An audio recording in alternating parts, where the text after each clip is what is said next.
Hey guys, Rascal here, and welcome to another Rascal Reviews. And this one I'm really excited to talk about. I know that me and my teammates have actually talked about these two movies on our Pause Animation channel.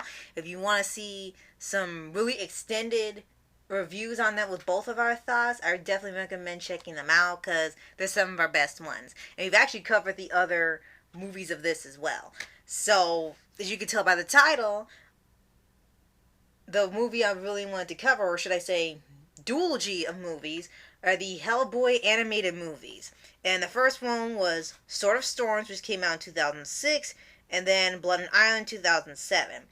Now, I don't think that many people know about the animated movies, and I know that the live action ones are more prevalent because they were released theatrically. And I love the first movie the most. Second one wasn't bad, just to me wasn't as great as the first one with the Golden Army.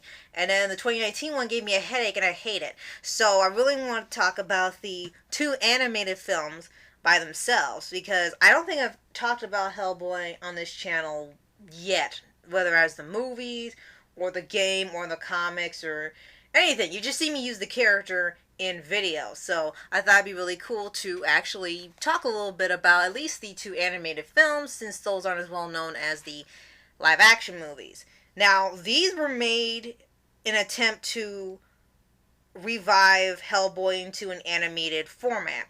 The movies did pretty well, and unfortunately never made a third movie with Guillermo del Toro as the director. However, both he and Mike Mignola were actually creative consultants, and oversaw both of these animated films to make sure that they felt like the Hellboy comics. Now, they don't adapt really anything specific from the comics, like they're not storylines brought to animated form, but they do lift some scenes and dialogue and ideas from there and make new ones. And before I get to the storyline, I will say one of the coolest things about this is that four of the actors from the live action movies reprised the roles in animated form doing the voices. Ron Perlman, of course, played Hellboy. To me, there's really no other version. There's been some pretty great tries, and I think each actor that has played him do their roles pretty well and give their own take on him. But for me, Ron Perlman will always be the best.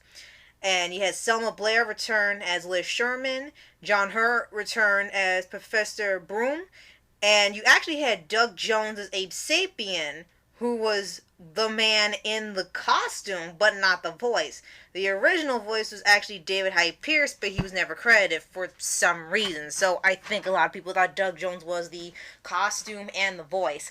So I guess it's like a Darth Vader situation. So I really loved both of these films, and yes, I've seen them about a couple or so years ago, not that far from now, and these were part of my introduction when I first was getting into Hellboy. I saw the first live action movie on a cable service, absolutely loved it, and then wanted to see the sequel. I saved that reboot for last because of all the bad press it got, just in case it was bad, and it was. And when I was looking to buy the first two films on DVD, I actually found out there were two animated movies and never knew about them. And really grateful I was able to purchase them because I was just really excited. I really want to see how they do in animated form because usually it opens up the door to do more extravagant ideas and stunts and monsters and things without relying on CGI and putting it in live action. So for the first one, unfortunately, like I said, there's only two movies, and I'll get to why in a minute.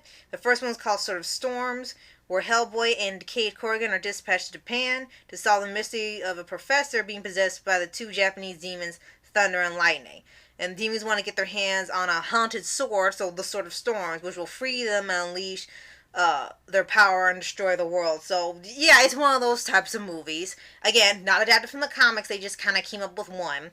So you want to consider this an anime? It's about Hellboy sent to an alternate dimension after he touches the sword. I'm not kidding, that's what actually happens. He faces a lot of yokai on the way to return home, and his teammates from the BPRD, Abe and Liz, tried to stop one of the dragons from the first wave of the coming chaos. So they try to keep the chaos to a minimum while Hellboy tries to make his way back to Earth. And this one actually wasn't bad. It was a pretty fun movie, pretty great movie. It still kept that. It had a sort of light-hearted tone to it. I mean, it wasn't an all-out comedy because we know that that doesn't work for this character. They kept his personality similar to the mix of what the live-action movie had and what the comics had. But there really is no use of swearing in here. This was considered something R-rated or unrated. But looking at the stuff they do now, this was tame. And there really isn't any swearing. No blasphemous words are spoken. There's only a small amount of blood in it. Part of it's covered up by a lot of flashing. And so is a warning if you have sensitivity to these or history of seizures. There's a lot of lightning and flashing, especially in the beginning of the story because of the sort of storm. So you might want to look away from the screen when these scenes come up. And really the whole movie is Hellboy being stuck in this yokai dimension and trying to get home. And every place he stops at, for like a second, the yokai wants to attack him, and I always thought it was hilarious. And there were points where they tried to lure him in, whether with the attractive woman or food or alcohol or something. He knows all of his bad news, so he's like, no, thanks, I'm good. He walks off, ignores them, and they still attack him anyway because he wouldn't fall for it. It's like they're just being petty. But as this being the first movie, I think it was pretty well done. Yes, I do wish there was more action and the characters interact with each other than being closed off in two different worlds. But I think it was a good start. And then the second one, which is considered the best one out of the two, and in some cases the best one out of all the films, is Blood and Iron. And this one came out in 2007. And this one deals with Professor Broom's experience with vampires, who's the Blood Countess in 1934 and the present day.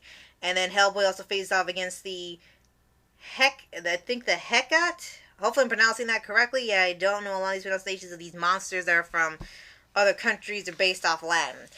And this one's considered the best one. Even Mom enjoyed it so much she wanted to see it twice in a row.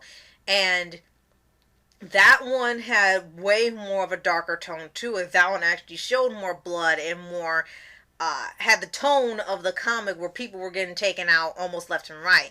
You didn't see it really happen on screen. It's just you cut back to a certain scene and you were seeing a person. Next thing you know, they're completely out of the picture. So I think for a lot of people that really love this one, this was more like a Hellboy movie. Like they really brought the comics to life, even though once again, this is its own story. And the first one, Sword of Storms, wasn't a bad film. It just didn't feel as much like an exciting Hellboy property like you've seen with the others. It felt like they were sort of testing it out to see how it would do with people. And then once that succeeded, then they made another one that was more in line with the comics. And the sad thing about this is that this was so good, and they even hinted with a post-credits scene about Lobster Johnson coming in for a third film, but it never happened.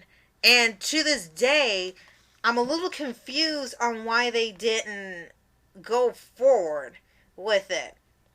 They had two short films, which I've seen, The Iron Shoes and The Dark Below, which were like 5 minutes or maybe 6 minutes with a different actor playing Hellboy, and it's little mini comic movies in a way before they started doing a lot of the mixed animation with Spider-Verse. So they were ones that were kind of testing it out.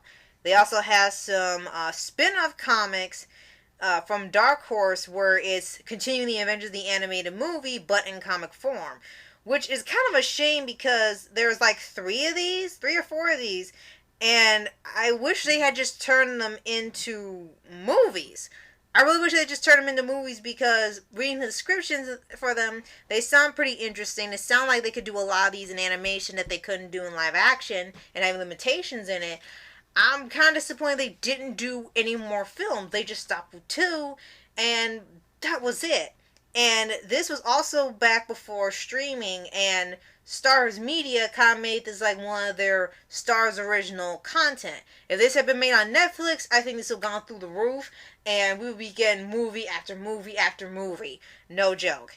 And what's a little strange about it is that there really isn't a there isn't really a reason. They just said a third film was being planned but was never greenlit. I guess they assume that the films didn't do that well on the stars in terms of people. It never says why. They just never did it. The company just kind of stopped after 2. They kept hinting at 3, and they wanted 3. They were writing it, but nothing was ever uh, accomplished.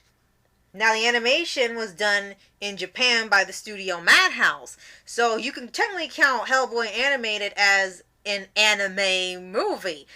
And they kind of stylized it to make it look like it was Western animation, kind of like with Tiger and Bunny. And it's disappointing to see that they just didn't go back to this, because I think a Hellboy animated movie or series would do really well, not only in box office but on streaming and on DVD. I think it would be something really new to bring to the table and to do way more with these comics and stories. Like, if they're going to adapt more of the comics into an animated form, they could now use the style like they used in the video games, especially with Web of Weird and some others, where it looked like Magnola's art was the animation. It was just the comic in motion.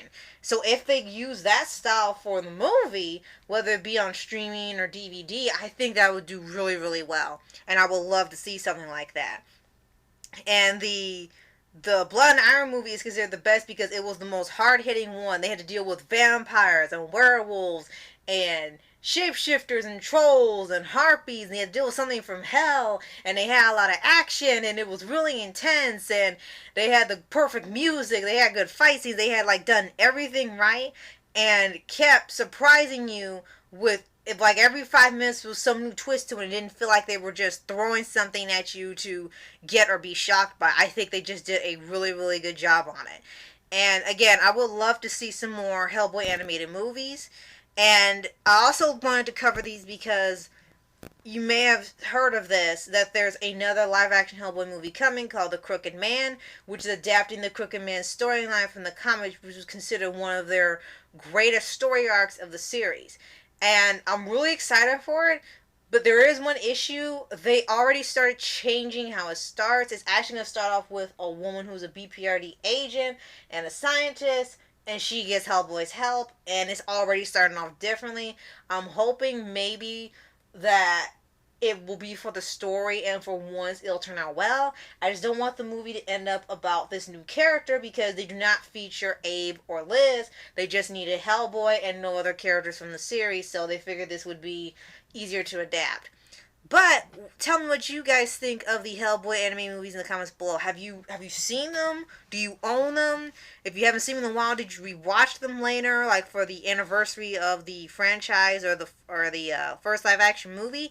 Let me know in the comments below, because I think this is something I would love to talk to you guys about, because you and me, I got obsessed with Hellboy like a year or two ago and have been hooked on this ever since. Again, opportunity to talk about it.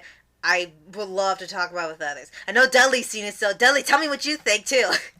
So, thanks so much for watching, especially for Superhero Month, because yes, these are counted under anime-inspired superhero films, so yes, Hellboy's an anime here. I definitely wanted to cover this for this month, and I really hope that you enjoyed this.